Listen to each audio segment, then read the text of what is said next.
All right. Hi, everyone. Welcome to Tuesday Notary Titans for Tuesday, January 11th, 2022. My name is Bill Soroka. I am the founder of NotaryCoach.com, author of Sign and Thrive, How to Make Six Figures as a Mobile Notary Loan Signing Agent, and host of the Side Hustle Lounge podcast. Thank you so much for being here. This is awesome. We already got 170 people on the call, and I'd like to introduce you to a couple people. First, special guest today because Laura is only able to stay a brief period today. So I asked my friend Matt Miller from California League of Independent Notaries to join me. Matt, are you here? Can you introduce yourself? Yay! Matt, can you hear me? There we go. There we go. Good afternoon, everyone. Matt Miller from the California League of Independent Notaries and author of the Apostille Agent Survival Guide and busy mobile notary here in the San Francisco area. Happy to be here today as always and looking forward to the show. Yeah, awesome. Thank you so much, Matt. Truly appreciate it. And of course, Laura Biewer. Laura, are you on and available? She may not be on yet. She's in between appointments, and I think she's got to lead an election or something like that. She's so busy and awesome. So Laura Biewer is our official co-host of TNT, founder of CoachMeLaura.com, and offers individual coaching on loan signings and specialty notary work. I'll post her information in the chat here pretty quick as well. Guys, welcome to TNT. What this is like an old-fashioned call-in radio show, except we're on Zoom. And you can raise your hand and have your questions answered, both by experts here as hosts of the show, but then also we've got already nearly 200 notaries from across the country. So in that chat, there's a lot of valuable information in there and resources. That's one of the things I love about this community is you guys have come together so well to share information that used to be held pretty close to the vest. So the way this would work is use the raise hand feature. I already see so many raised hands, so we're off to a great start. When we call on you, please tell us what state you are in and get directly to your questions so we can try to answer as many of these as possible. And then Laura, if you come on, just jump right in there so I can introduce you and we can talk about your event that's coming up as well. If Laura doesn't make it on, I'll tell you about that in about 15 minutes. All right, so the first hand that I see up is Greg. Greg, thanks for being here. Would you like to unmute? Tell everybody what state you're in and how we can help. Yeah, hi, Bill. I'm from California. All right. And my question is regarding the California per diem interest charge disclosure. And I just saw Matt nod his head. I just struggle with understanding / explaining this form. So I was hoping that I could get some help with that. I don't know why, Greg. It's so easy, clear cut. You did such a good job with that form. No, I totally get it. We get to talk about this a lot, even on previous TNT episodes, but I'd love, Matt, do you want to unmute and share your perspective and your presentation style on this? Sure. It is, a unique California anomaly like so many others. And over the years, I have shortened my introduction of that document. And basically, I say, this is the interest you're being charged from today until the loan funds. And if you check this box, you keep the same distribution date you have on the closing disclosure. If you check this box, then we'll have to call your loan officer and find out how much it's going to cost to change the distribution date. And 99.99% of the time, people just check the top box, sign, and move on. I think that a lot of notaries get tripped up on this one because they're not familiar with it or they don't understand it, that they inadvertently making it more complicated than it actually is. Matt, I think that's one of the most succinct demonstrations of that document I've ever heard, and I love it. Greg, was that helpful? That was extremely helpful. Thank you so much, Matt. All right, you got it. Thanks for being here. Masani Davis, thank you so much for being here. Would you like to unmute? Tell everybody what state you're in and how we can help. Hi, Bill. I'm from New York, Brooklyn, New York. All right. And I have a question. So I had received a call from a signing service for purchase. And it turned out to be the borrower was purchasing 2 properties at the time. So when I called the client said, it's going to be 3 properties. So I called the signing service and said it's going to be 3. I'm sorry, my dog wants my food, sorry. So anyway, make a long story short, it was only 2 signings. So I get to the signing and then the borrower says, it's going to be 3. Can I take your card so that I can call you for the 3rd signing? And it may be more. So I was a little hesitant because I've been on this call and I was thinking about poaching. And he asked me how much does it cost? So I said, the signing service gave me 100 for the purchase. I had told him 125, 150. And he said, let me take your Cash App or your Zelle. I said, hold on. Let me just wait and see. And lo and behold, because I didn't know if it was legitimate or not, lo and behold, the title company sent me the 3rd. And then 2 more came from 2 other title companies. And so when the title company called me, I asked her, can I ask you a question? Who is paying for this?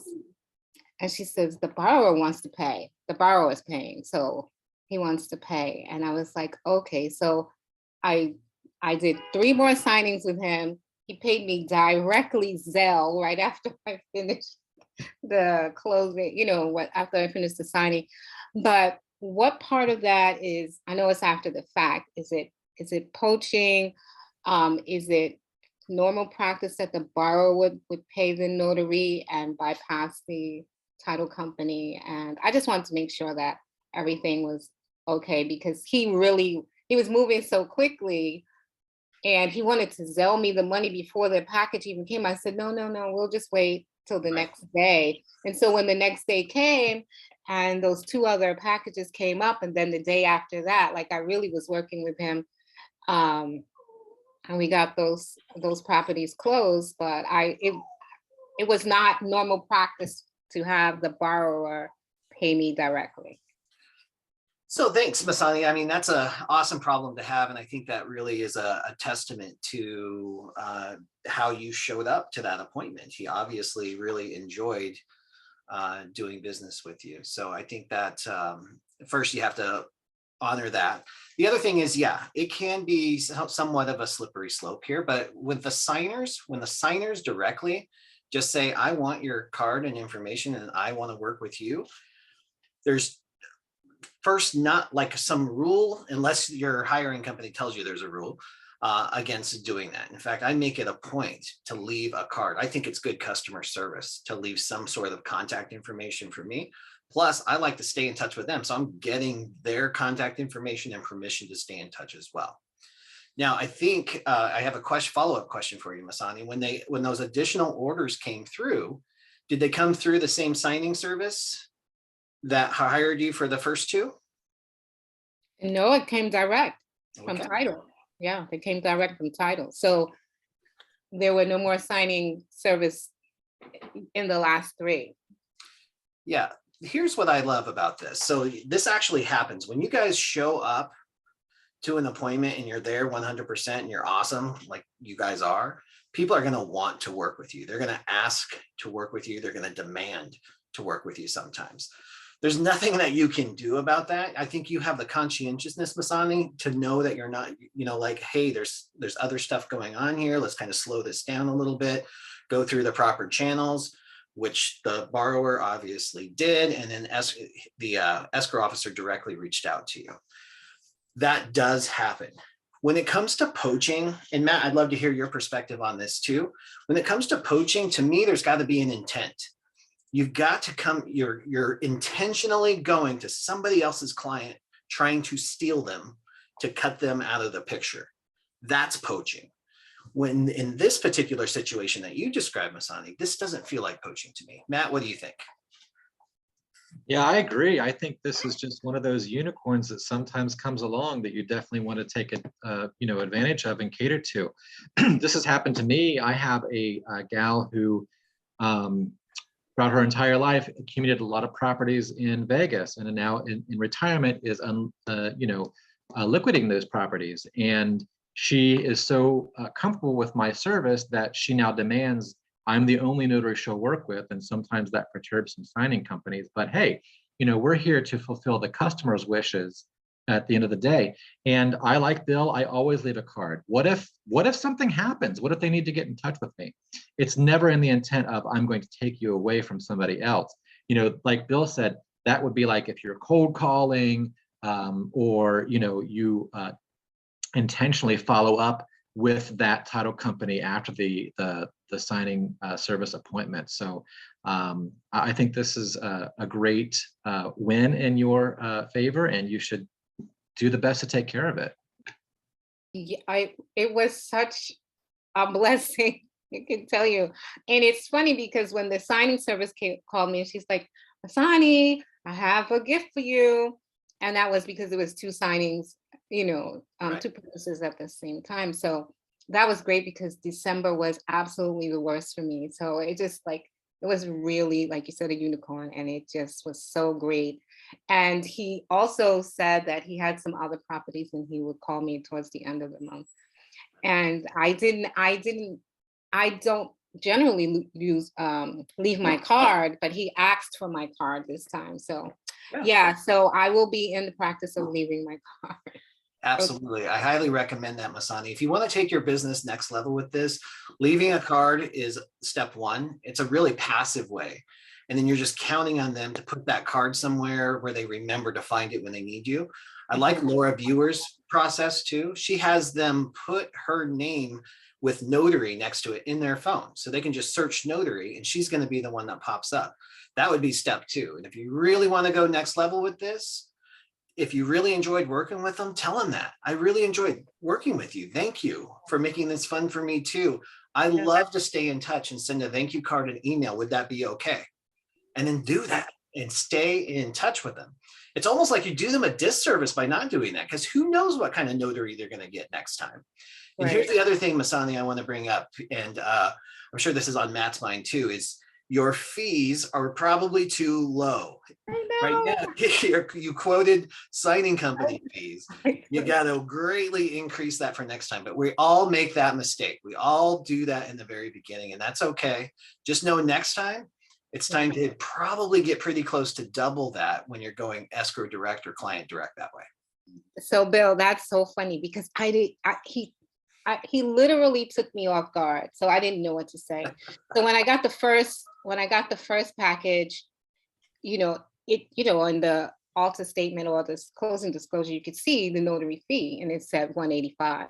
Yeah. So I asked him, I said, I see that it says 185 because I did not know, how to maneuver.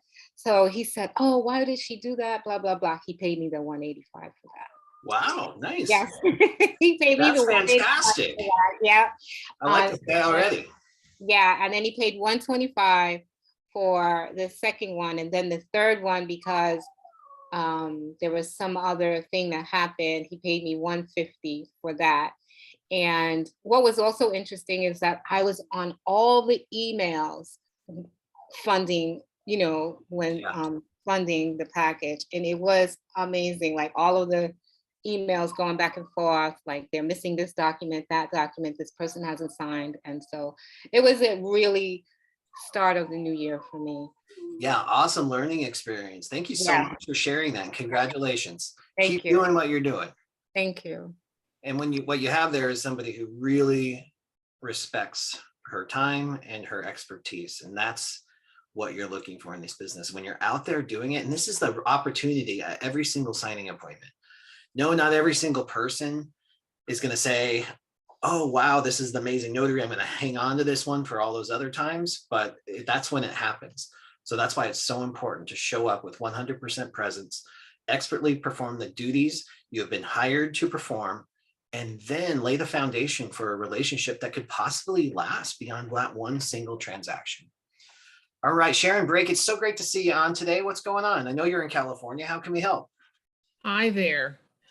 Here's my question. I've been doing quite a few reverse mortgages, and with that, I'm working with a lot of elderly clients. Some have difficulty writing dates and often will overwrite it to the point it becomes illegible. Escrow has given me permission to write in the dates for them on the signature line, but I don't know that I'm so comfortable with that. And I wanted to get your input, Matt, Laura, to see what you think about that. Definitely. Matt, what do you think on this? I think that if the signer gives you permission to write the date, then you're in the good. And every single time you need to insert a date, I would say, is it okay for me to date this for you? And get a verbal yes, and make notation in your journal. Signer had me date for them, and maybe even make them initial that notation in your journal, just so all of your bases are covered. But I don't see anything outside of the law here. Okay. And I tend to completely agree. Like, I tried everything I can not to do that, right? Like, there are times when they write a date so slow that I'm literally crawling out of my brain, like, please write faster. But I'm not going to just take over and do that unless it's for customer service or even just human kindness, because it hurts them so bad to write their date. And of course, I'm going to do that too. And I love Matt's documentation on that as well. Okay, very good. Thank you for the feedback. I appreciate it. You're welcome, Sharon. Thank you so much for being here. Laura Biewer, are you in the house yet? All right, so it doesn't look like she was able to get here. So guys, I just want to make a really quick announcement.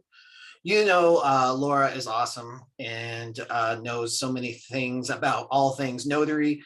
And she's been making her way around the country virtually doing real world advanced notary training, where she helps notaries in the various states interpret and actually put into practice the laws and the guidelines for their state. Well, the next state is coming up on January 22nd. So we've got a couple of weeks advance notice here, and it's Oregon. Oregon is the next state that is coming up. So if you're here and on Oregon, you can use the link that's in the chat. It's just coachmelora.com/OR. As well, make sure you use coupon code PEEPS, that's PEEPS, to save that $70 per person on that. It's extremely limited seating. There's only 36 seats. We increased it by 1. 36 seats available for Saturday, January 22nd, 8 a.m. Pacific time. And no, Debbie, sorry, I do not have a list just yet. Laura's making that schedule, but we'll have that soon. All right, thank you guys. Diana, great to see you back on this week. I know you're in Illinois. How can we help today? Just a quick question about sort of undersigning, or when signatures don't match the ID. And and I specifically tell them, this is the way the lender would like for you to sign this document. Say it's, all 3 names. And I've checked when they signed my journal that that's not really how they normally sign, or perhaps it's not, it's just a scribble on their identification. So after I've told them that this is how the lender wants them to sign, but they still insist that, no, this is my signature. So I hope you can't hear my bird carrying on. He gets excited when I get on the phone. Hey, stop. So my question is when am I ever going to get pushback from a lender, especially if I'm out in the wild and I've taken some random signing? And when am I going to get pushback from a lender and I have to, and maybe they might send me back out because the person didn't sign the way the documents say, even though the signer says, oh, well, this is how I've been signing my documents. Maybe they don't remember how they signed things electronically. Maybe they forgot that they had forced themselves to put an initial, in for their middle name. So that's the basic question. That's a great question. And the reality is, we don't know which lenders are going to have a problem with it. Sometimes it's not even the lenders, it's the closing agent. And then sometimes it's even the signing companies that have a problem with it. There's not a rule that applies to every situation on this, which is what makes it super frustrating. So the general guidelines is if they have a signature that is legible, like you can read it, the lender is going to want them to sign exactly as their name appears. Now, if that is not how they sign, it's not like we can like crack their knuckles or anything, right? We can't force them to sign a way that's different than their signature. So it's just a matter of a conversation. If they are really like, they're just like, nope, this is the way I'm going to sign it. I'm like, okay, so that might present an issue to the lender. It might jam some things up. Are you going to be okay with that? That's my signature. I'm going to sign that way. Then that's the way they're going to sign. I can't force them to do anything different. I don't want to force them to do anything different. Now, some lenders are really particular and some aren't. But here's the thing. If you have a conversation and you document it and you go up the chain with it and you communicate, hey, here's what's happening. They do not want to sign this way. They're refusing. Then if something were to come around and you have to go back out, they will have had a conversation with that borrower that says, look, if you want the loan, you're going to sign your name this way. By the time they get back to you, you'll go back out, you'll get paid for another signing. That's the way it should work. And then you'll be more on the same page, or the lender will just accept it. I've just been really lucky that I've been working with the same, escrow and lender people over and over, and they're very easy with whatever the signature is. Yeah. I'm afraid when I get out in the wild that's where I'm going to get caught.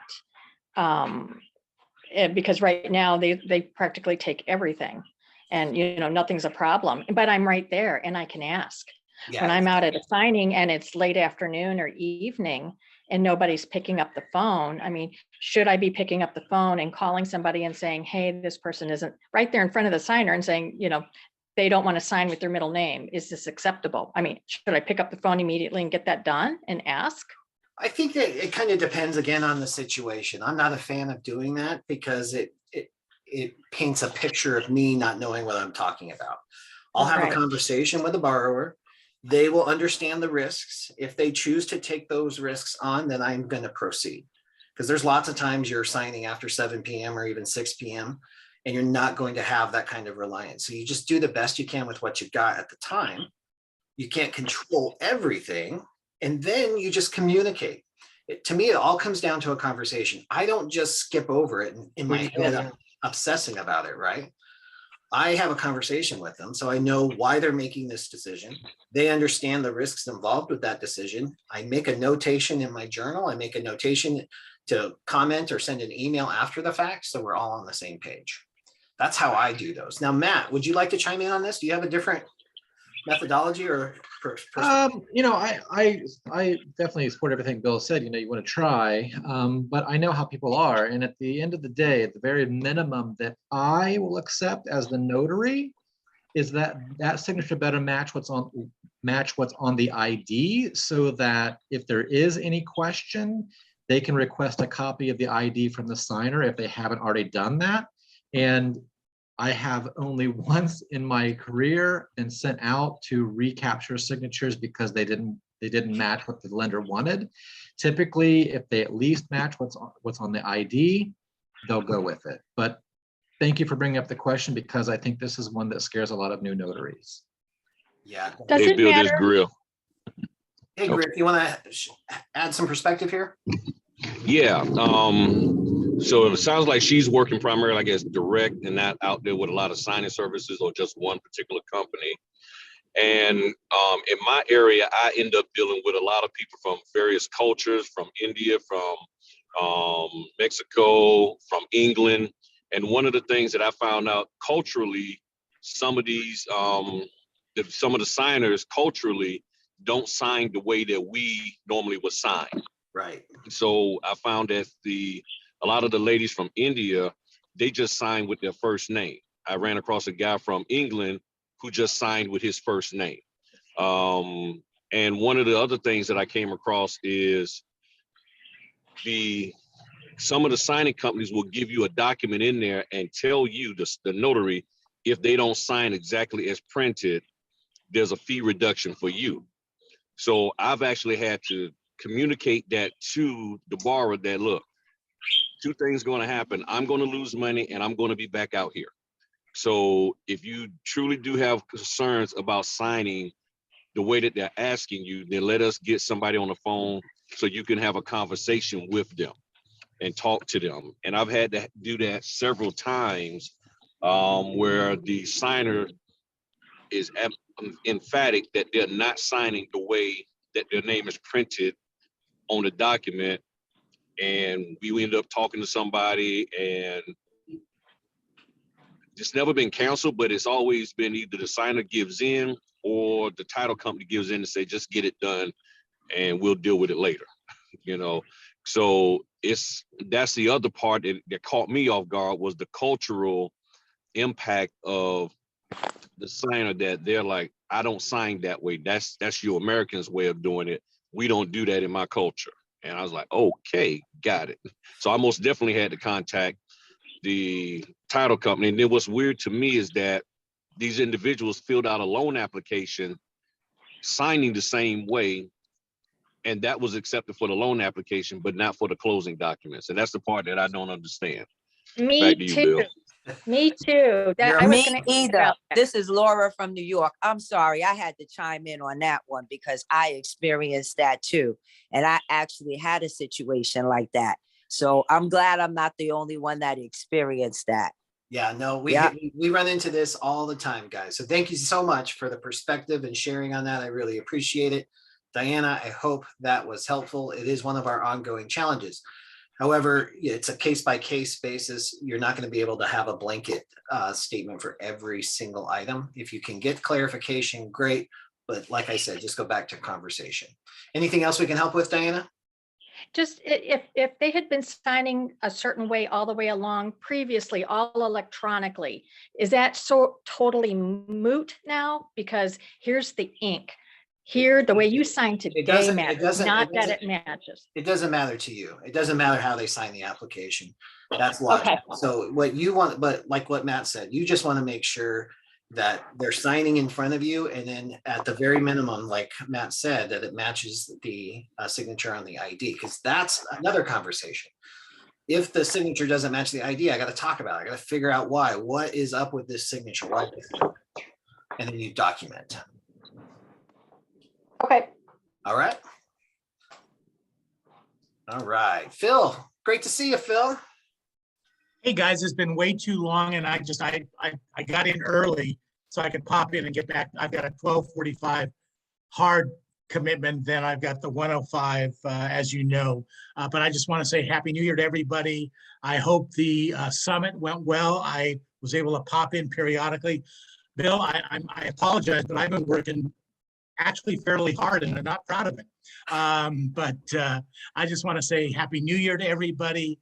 As Bill will make you aware, and I'll tell you, every Tuesday after TNT, the great information that you get, I do a short Zoom presentation for about 20 to 25 minutes while I'll explain what we do, what we're all about. I think many of you know a little bit about what I do, but if you want the details, please feel free to jump in on that Zoom today. I'll put my phone number in the chat if you want to text me, but Bill, I think you have at the bottom of your page as well. So thank you. Bill's already taking care of that, as usually Bill does.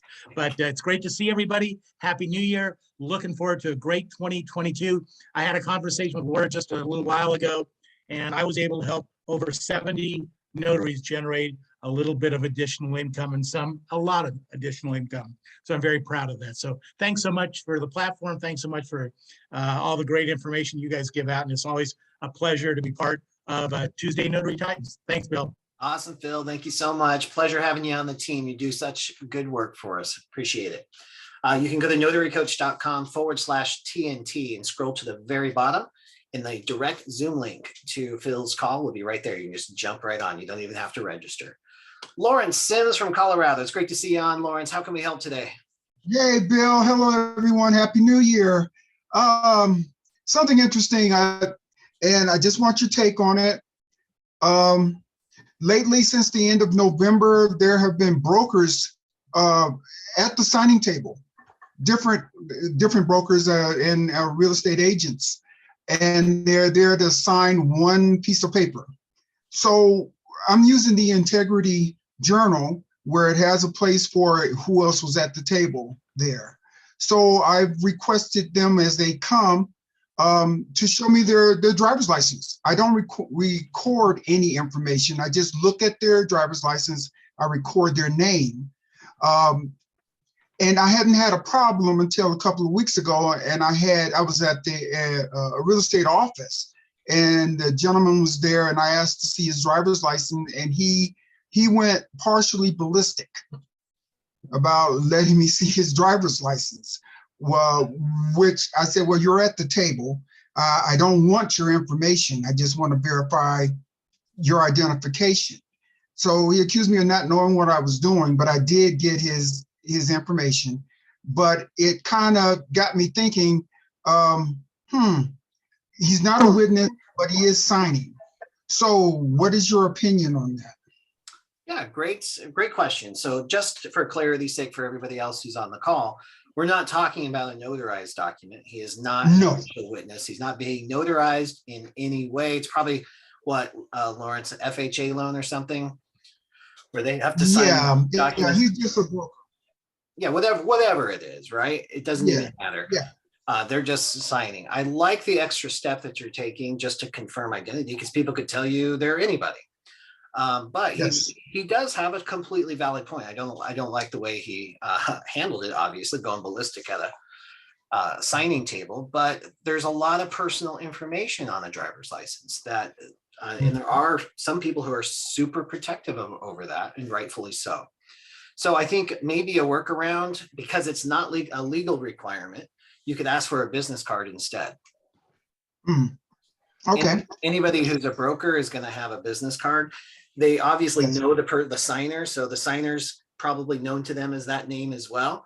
And it's not your responsibility to card them and verify their identity. You're just going a little above and beyond. Okay.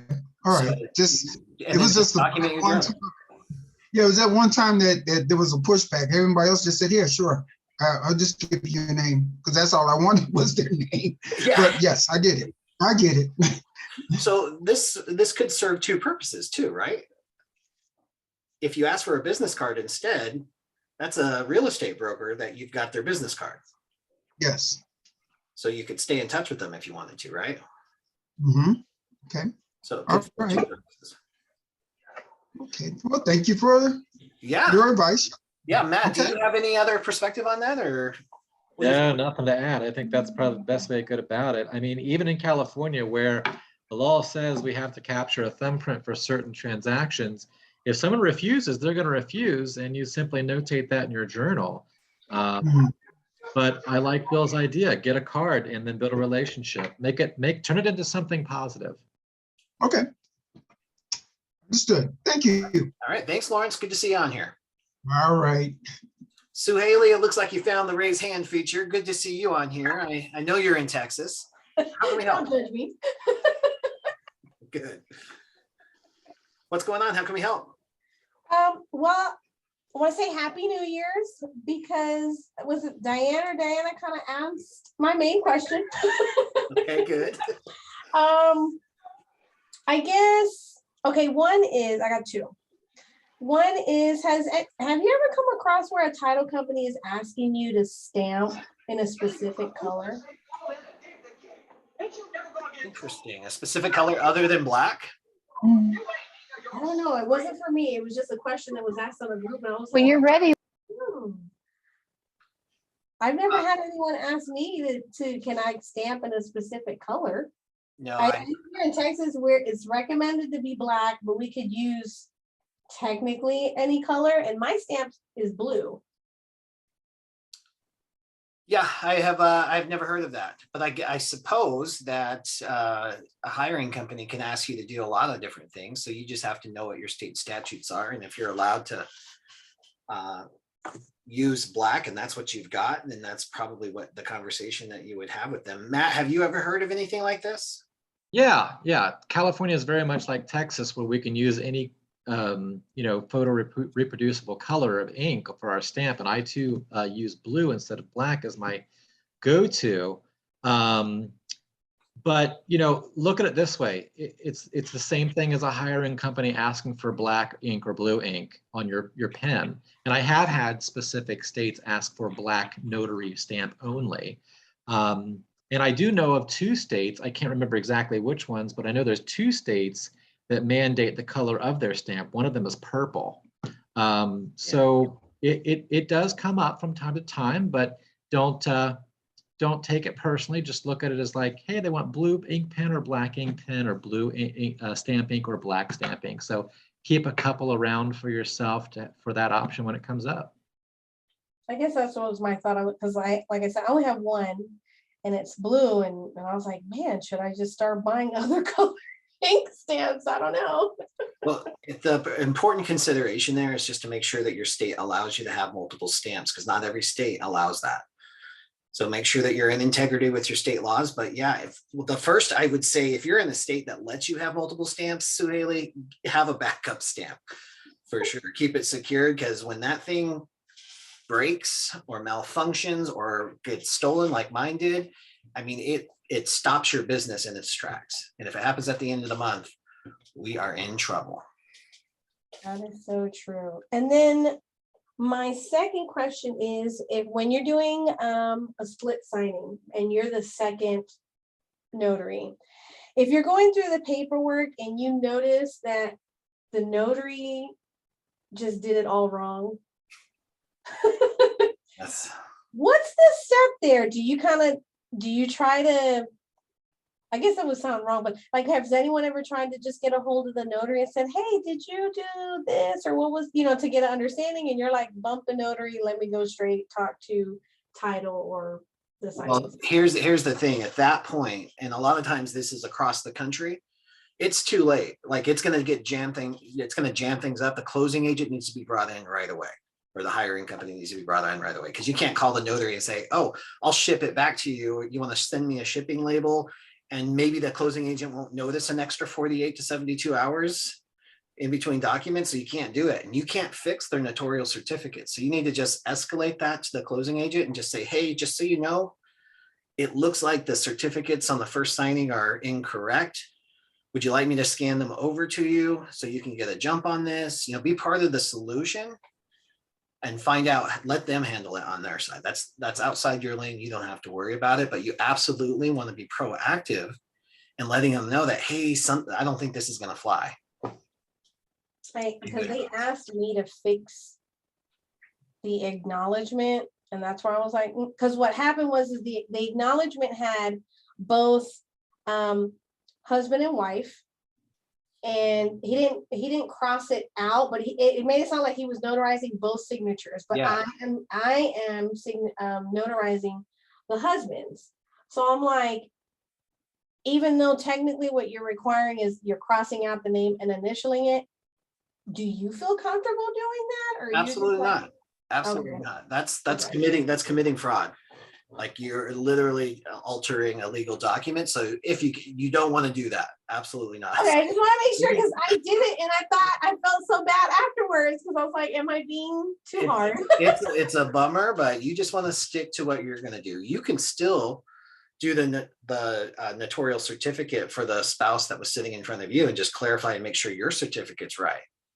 They are going to have to handle the corrections or the redo on the others. Got it. But they shouldn't ask you to commit. Yeah, they sure did.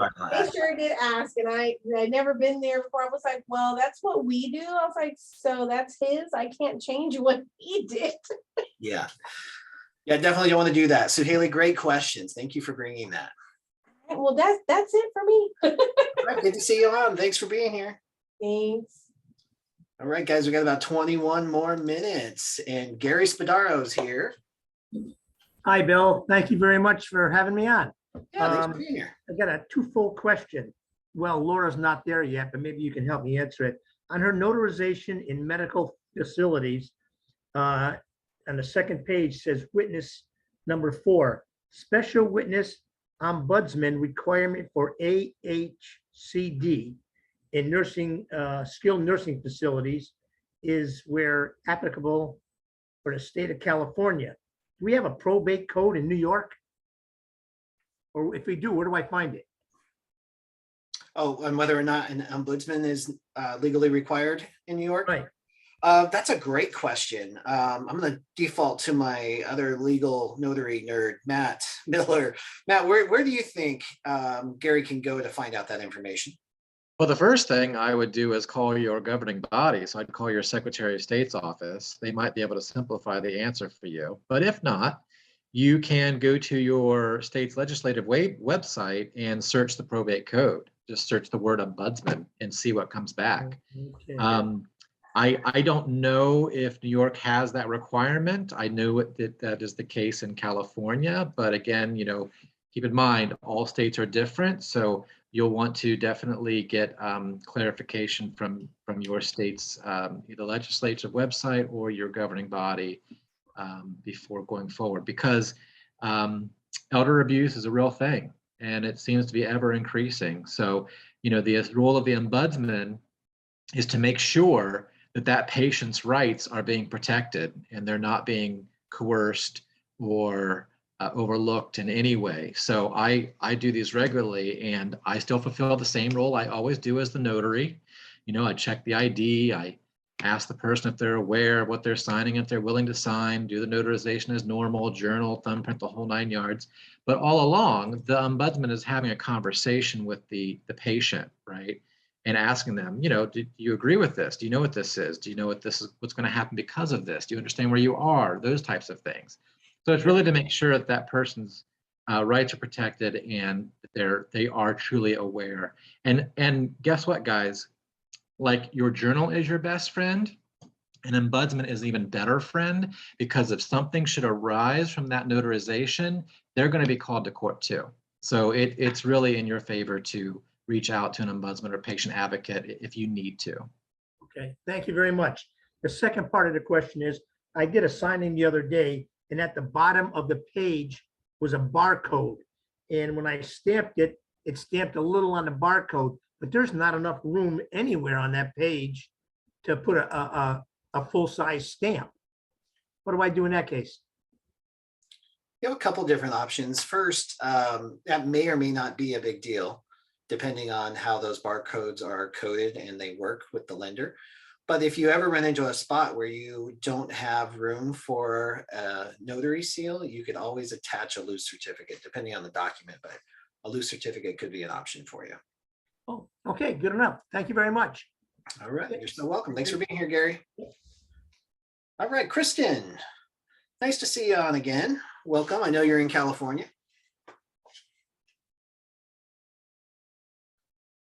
Hit it again, one more time.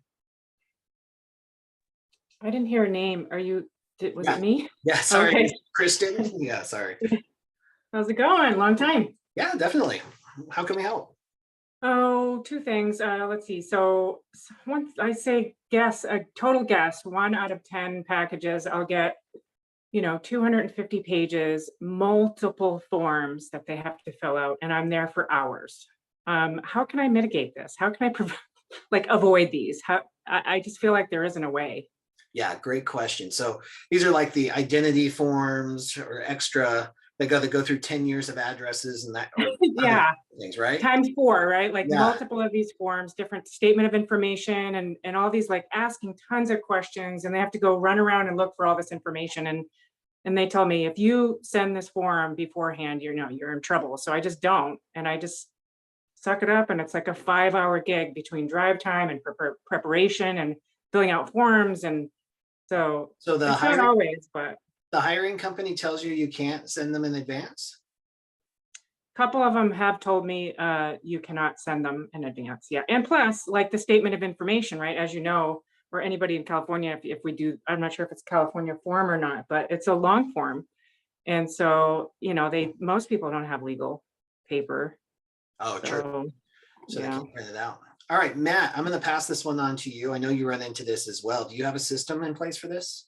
I do. And, as annoying as those statements of information are, or those certification of trusts are, or et cetera, what I do is to kind of help things along a little bit is I'll pull those out first and I'll say, here, I want you to do these while I'm doing my journal entries. So I'll do all of my journal entries with their information while they're doing that.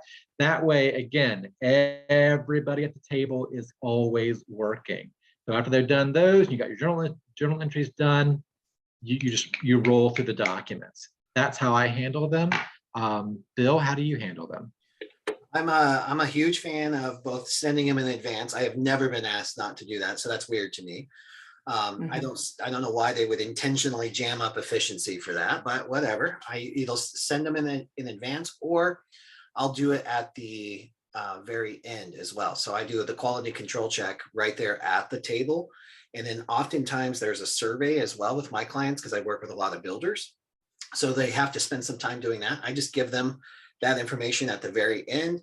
I'm QCing everything, double checking journal entries, all of that stuff. So that gives them like 5 to 10 minutes to close those out. It's never added like hours onto a signing before. If they're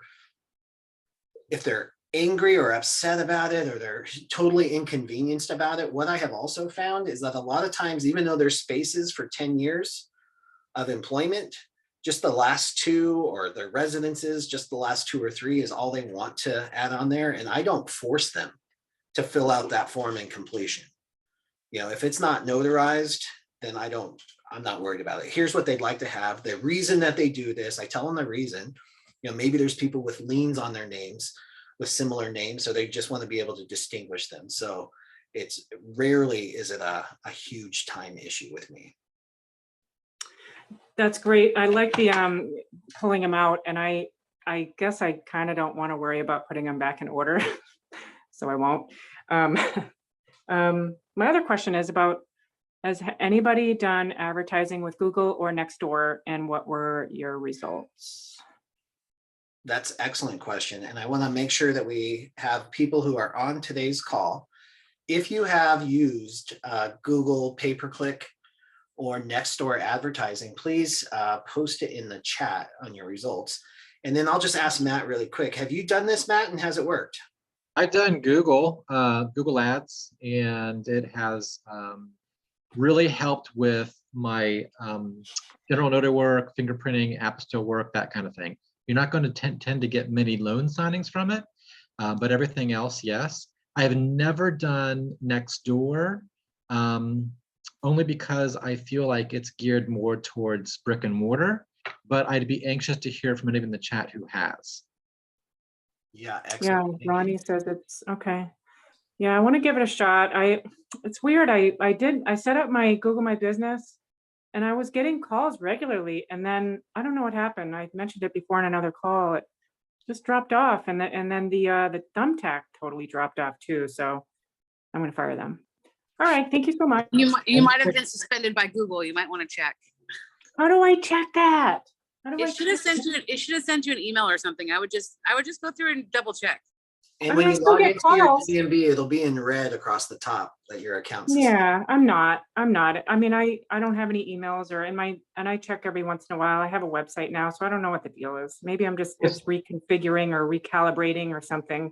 Kristen, the secret is with any social media channel, you have to keep it active. So you have to post things to your Google My Business profile. You have to post to your. And I did the first couple of times, and that's why. Okay, so yeah, I'll keep doing that. Yeah. Good advice. Thank you, Matt. Nice. All right. Happy New Year, you guys. Bye-bye. Thanks, Kristen. Hey, Janae, thanks for being here. We know you're in Florida. How can we help today? Hey, Bill. Hello, everyone. I am, I had a situation yesterday that it has never happened to me before. And I just want to kind of, because I was a little steaming afterwards. But it was through a signing service. And I went to the closing. And when I get there, the signer tells me that his attorney wants to be called to be on the phone. And I was like, okay, I figure, okay, maybe it's a $1 million sale. Maybe he wants to just make sure everything was fine. Maybe. So I asked him that when he called him, I said, well, would you like me to pull out the OUTA statement so you can go over? He's like, well, I want to go over the entire package. And I said, okay. And so we had 2 signers, And one of them was like very rushed, like ready, like sign as he was going, because he was going through it very, very slowly. Something I could have done in 30 minutes took over an hour. And so the other signer was rushing. So he had signed a form before. And so the attorney had asked, what form are they on? I showed it. I told him, he said, well, you skipped one.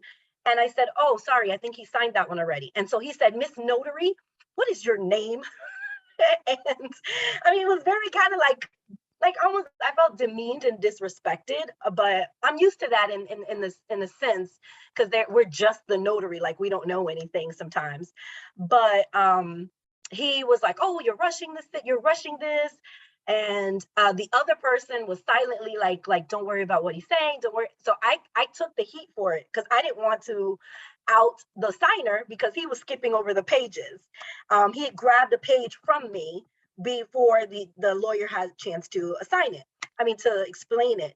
And so I didn't say anything, but he directed the entire signing. So there were documents that even the signing service has told me, like the survey, you must have the survey signed if it's in the package. He told them not to sign the survey. There were papers he told them to sign that I normally wouldn't get signed.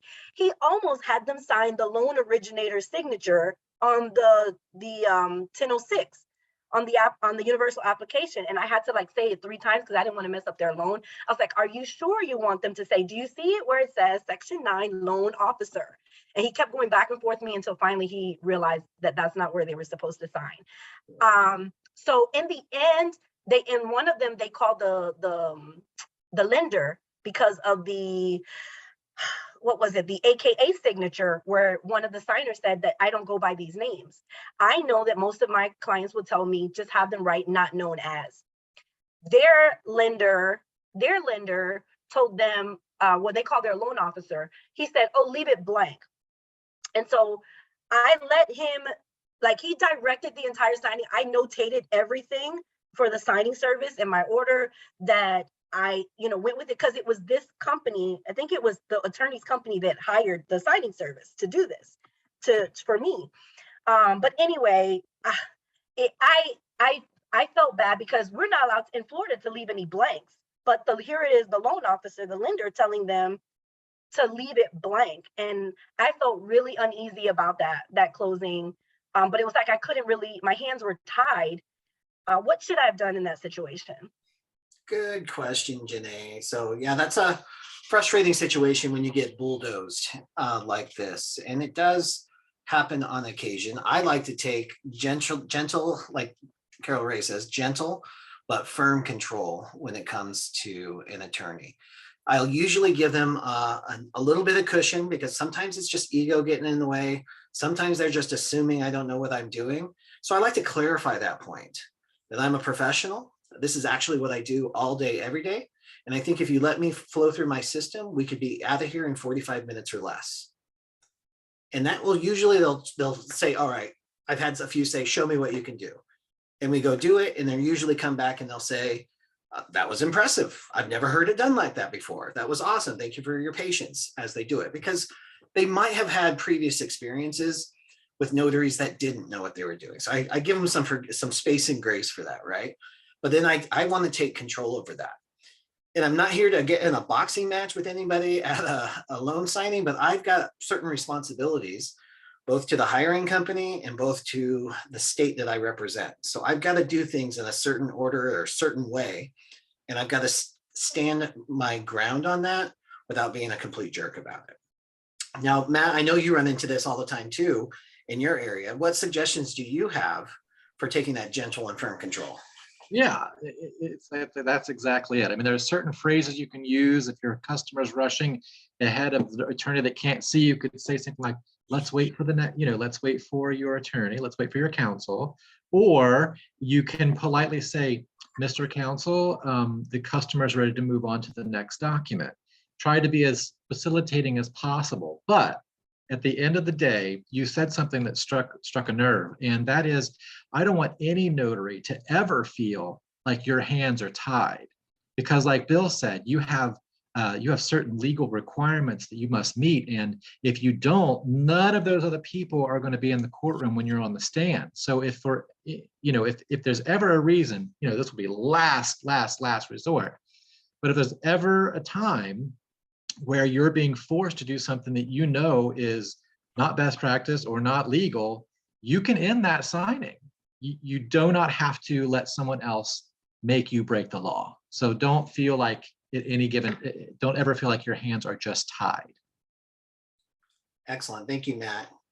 Janae, was that helpful? Yes, it was. I just, are there any for Florida? And I know Laura just came on. If a lender is telling them for that form, because that was the only one that had to be notarized that I disagreed with. That was the one that I was mainly concerned about, that the loan officer told them to leave it blank. Is that considered a blank? If it's their names, the different variations of their names, is that considered a blank on the form? Hey, Laura. They signed the signature. Hey, hi. If they sign their signature and they don't have any other AKAs, then there's nothing to fill out. Well, there were several. He had 2 pages of name variations, and only one of those he signed the sample signature on top of the page. And then there were several, only one of them were of the other name variations listed that he agreed with. So he signed that one, but all the other ones, he told them to leave it blank. And normally I have lenders will say, put not known as or never known as. Yeah, so, that's my procedure, is that, I'm instructed to make sure that something's on every line. That's a jurat with that particular one, right? Yes. Yeah, so the jurat is a little bit different story because most of the laws are around the acknowledgement itself. If he said to leave it blank and don't bother to put not known as, I probably would say, you know what? I don't want this coming back to me.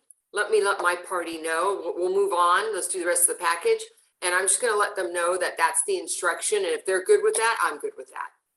Okay. But if they're not good with that, they want every line addressed with not known as rather than leave it blank, because they want to make sure it wasn't missed. They want evidence to show, yes, I looked at that and that's not me. I looked at that and that's not me. Yeah, in this situation, when I called, he was the attorney. He was the title company, in this situation, because I couldn't reach the signing service, but he would have been the next person I would have called, would be the title company. Right, so none of them applied to him except for the one he signed off on. Yeah.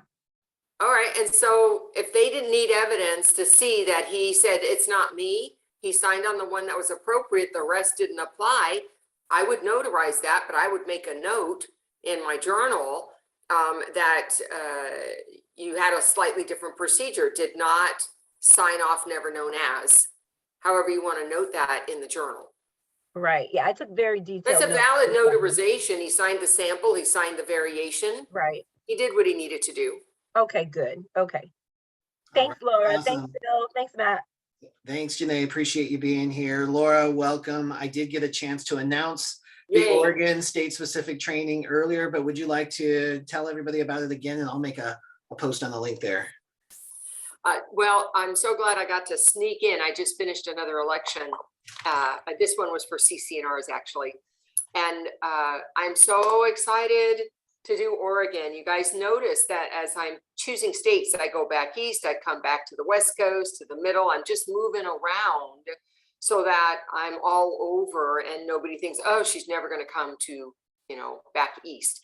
But we're back to the West Coast, and Oregon is going to be a great state. So those of you who are in Oregon on the call, or if you have friends who are notaries that are Oregon, please let them know. And we will be going over the state-specific rules for Oregon, and then more importantly, all those documents and how those laws apply. And that's what really makes this training, I think, different than any other training you're going to find out there, is I don't just focus on here's what you can do. I take real live documents that I'm asked to notarize all the time. Your state documents, Oregon, and other states, because you know how signers are, they download anything. So how do you handle that? And sometimes it's easy peasy. You just fill it out. And sometimes you just replace it with your own. And sometimes it's not even an act in your state. And you got to figure out what to do about that. right? So these are a lot of situational types of scenarios that I've come up with to help you figure out, how do I look at that? How do I understand what I'm certifying? And I think that is what will help you later look at other documents, other certificates, and know what to do. Feel more confident that you know how to read it. It doesn't always have to be exactly what you learned. So I hope those of you who are available will join me. Awesome, Laura. Thank you so much. I'm excited for that as well. That is coachmelora.com/OR for Oregon. And I typed a link in the chat window as well. Guys, lots of valuable information in the chat today. If you don't know how to save that, if you're on the computer, you can click those 3 dots and actually save that chat. So you'll have access to that as long as you want. I'll give you a few minutes to do that. If you're on a mobile device, I'm not sure that you have that ability to save the chat. Let's wrap up here, guys. We're already at an hour. Special thanks, Matt. I really appreciate you taking some time out to join us and answer those questions. Thank you for being here. If you don't know what Matt does, I mean, in addition to so many other things, he's an author and he is the founder of the California League of Independent Notaries. And I'm just going to type that link into the chat as well, so you can check that out, whether you're in California or everywhere. He's got a lot of projects he's working on. Matt, thank you. Thank you. And then Laura, of course, thanks for skidding in sideways with us. Glad you made it. And thank you all for joining us to grow yourself and your business on the Tuesday. We will see you same time, same place next week, Tuesdays at 12 p.m. Pacific time. See you later. Thanks.